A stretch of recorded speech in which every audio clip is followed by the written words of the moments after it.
afternoon, everyone, and welcome to week 3 of the Manifold Leadership Summit, where our theme is Build the Leader before building the organization. This week's focus is leading from within. Elevate yourself and elevate your team. Let's begin with a brief recap on what we have covered so far. In week 1, we started by exploring leadership vision. Seeing before and seeing more than others, because that's what actually gets you ahead. We were reminded that leadership begins with vision, with perspective, with what you see, how you see, and what you believe is possible. We also discussed the 5-star leadership mindset and the interplay between creativity, opportunity, and growth. Because leaders who see a way out can also see more than a way out, and they can see a better way out. Then in week 2, we went deeper because we understand that once you have a vision, you are going to face some pressure and some resistance. So we talked about persistence and resilience. We spoke about the inner stability that is required to keep moving forward when momentum slows or when challenges test your resolve. We learned that resilience is not a personality-based concept. Rather, it is a system that we can build, strengthen, and practice intentionally. We explored the adaptive skills, the protective resources, and the preventive choices that can help us to build resilience before the stormy times, and that can also help us to wade through the stormy times. And that brings us to today. So you have your vision, you have your role, you have your task, you have a resolve and a system to build your resilience. Now there is the next critical layer of what must be accomplished. And this is getting to the steps of the actual steps that you need to take. And that means that you now need to elevate yourself and elevate your team around you so that your vision can actually be accomplished. Most of what we covered in the prior weeks are all internal. No one sees it. But today is where the external work begins to manifest. So let's get started. Welcome again to week 3. This week's focus is leading from within. Elevate yourself, elevate your team. Here's something many people overlook. You can have a powerful vision and still feel stuck when it's time to execute. You can expand your knowledge and still plateau in your influence. You can even feel overwhelmed with so many ideas, so many priorities, and so many deliverables that nothing actually gets accomplished. And why is that? That's mostly because of leadership effectiveness. So let's define this clearly. Leadership effectiveness is the ability to successfully influence individuals and teams in order to achieve shared goal. Let me say that again. Leadership effectiveness is the ability to successfully influence individuals and teams to achieve shared goals. But true leadership effectiveness goes beyond simply achieving goals. We have to look at how is the value created for people. How are people being positively influenced? Are you building trust? How are you sustaining and maintaining growth? We have to look at ethics and responsibilities. So many things go into the concept of leadership effectiveness. But for today, we will focus primarily on the goal achievement side, for you to translate your vision into actual products, into actual things that people can see and use and can make people's lives better. So we would explore leadership effectiveness in 3 forms: elevating yourself, elevating others, and achieving the vision, which is action time. So let's start with elevating yourself, which is the foundation. Many people can never truly clarify what their vision is or what they need to be done or what they are trying to accomplish. So the moment you are able to have clarity in your vision, in your goal, in your idea, you are already ahead of the pack. But here's the reality. Visions and ideas are common. It is execution that is rare, which is why so many people wonder at people that are accomplishing something, because many people stop at vision or at planning or at the intention stage, but they are unable to go to the next level. Elevating yourself helps you to move beyond all the internal work that you have done to make the work to be seen. And that includes so many components: your self-discipline, your emotional maturity, your habits, your character, your competencies, and your commitment to growth. Because when the growth continues inside you, it will also involve how you make things manifest on the outside.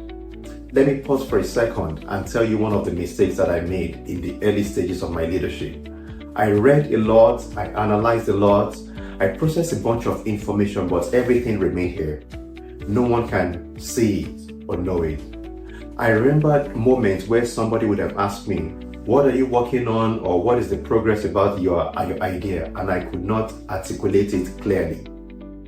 So even though there seems to be clarity in the things that I've thought about, there is no clarity in communication, which is one of the essential tools for leadership effectiveness. Because if your goals lies only in your head, no one can understand it, no one can be influenced by it, no one can buy it into it, and no one can see how your vision creates value for them and for others. So before you go ahead to influence others, you have to elevate yourself. You have to be able to communicate your goals and your dreams.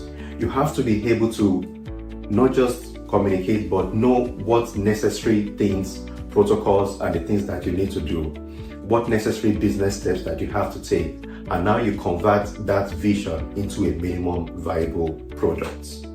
So this has to do with the inner work that you have been doing, but now it has to be seen. So elevating yourself is the concept of bringing those ideas to life. John Maxwell talked about the concept of the law of the lead, that your leadership capacity will determine your effectiveness, and that underdeveloped leaders eventually stall in their capacity to achieve more. So in elevating yourself, we are looking at you being able to communicate the vision, having the next steps or the deliverables that you need to have in order to move to the next step. Let me give you a practical example. One of our clients in the early stages of his business was personally training every new hire in what they have to do. But because of some issues and because of growth and expansion and then staff turnover, he was spending a lot of time just doing this over and over again. Part of him elevating himself was to look at ways to scale and to develop a system where he could convert most of the training, about 75% of them, into video and structured video learning. So it took time, created a set of videos that every new hire that come into the business can just take a look at. That way, he was able to save a significant amount of time from training from the basics. That also helped him to standardize the training process. So that saved him weeks. That's kind of what we mean about elevating yourself. And the next step is to be able to elevate others, which is concept of influencing others. Because once you've earned the right to elevate yourself and you're able to share the dream, you have begun the process of elevating others, which is influence. And you influence people basically by understanding the value and showing them the value in it. People want to follow leaders who add value to their lives, and your influence grows when you share the value, when they see the value for themselves. So your value for people and for the product should be clear, it should be consistent, and it should reinforce the message that you're planning to pass across. Leading and influencing others requires certain critical components. The first is the communication. You should be able to communicate the vision clearly, because people can't commit to what they don't understand or what they don't relate to or what they don't value. As a leader, your job is to provide that clarity for them. And your communication to the team, either in terms of your vision or the goals or the task, should be something that is simple straightforward, relatable, and meaningful. Keep this in mind. If the people you are communicating with cannot clearly repeat what you're telling them, it is not possible for them to fully execute it. It is okay for you as a leader to have all the details, to know as many things as possible about the accomplishment of your goals. But when it comes to elevating your team, keep it simple, keep it straightforward, and make sure that they have a clear path of what they need to do and where you're going. The second thing in elevating your team members is to identify their strengths and their weaknesses. Great leaders don't provide the same opportunities for everybody. They find the best people that are best suited for the task in order to succeed, and they leverage the individual strengths while developing the capacity and the maturity of the team members. It's about having the right person at the right position doing the right thing. And you become skilled in this by experience, or by observing others, by intuition, and many times by trial and error. Someone once asked me, how do you find the right people? And the answer is you don't. You have to start by creating the right job description, the right things you want in the ideal person for the position. But many times you have to start with what you have and who you have and develop a training process. As time goes on, you will find the right person, or you begin to see a pattern that shows who the right team members are for the right position.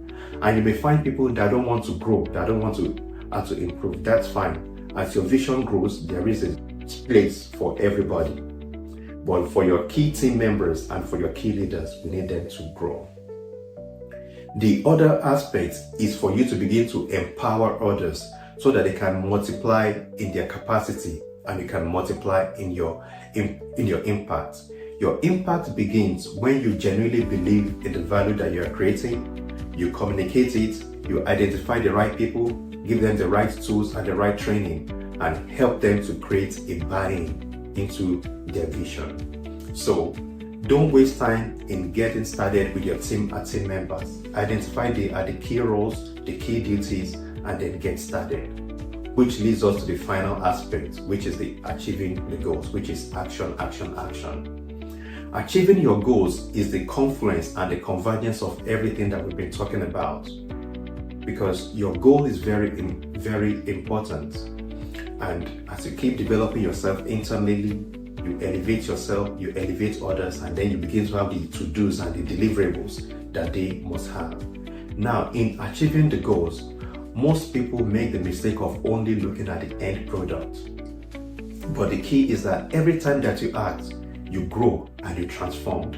And a transformed leader can achieve more in less time than an untransformed one. In fact, when you look at people that achieve great things and you look at their history, you will realize that they have done so many things at other times that have helped them to grow as a person.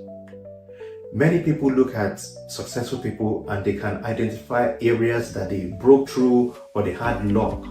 But the thing is that opportunity favors preparation. Every step that you take in the achievement of your vision, even if that vision is not accomplished in the way that you want it, would have led to a series of transformation in you and your team members, so that the next time that you have another dream, another goal, another vision, you are able to do it much more better. So look at it from what you're achieving, but also look at it from the transformation that is happening within you. And that is the key to achieving greater and greater success. So in talking about leadership effectiveness, we spoke about elevating yourself, elevating your team, and achieving the goals, which is action time. And this process is a never-ending process that is sure to move you from where you are to where you need to be. So those are the key areas that you need to focus on.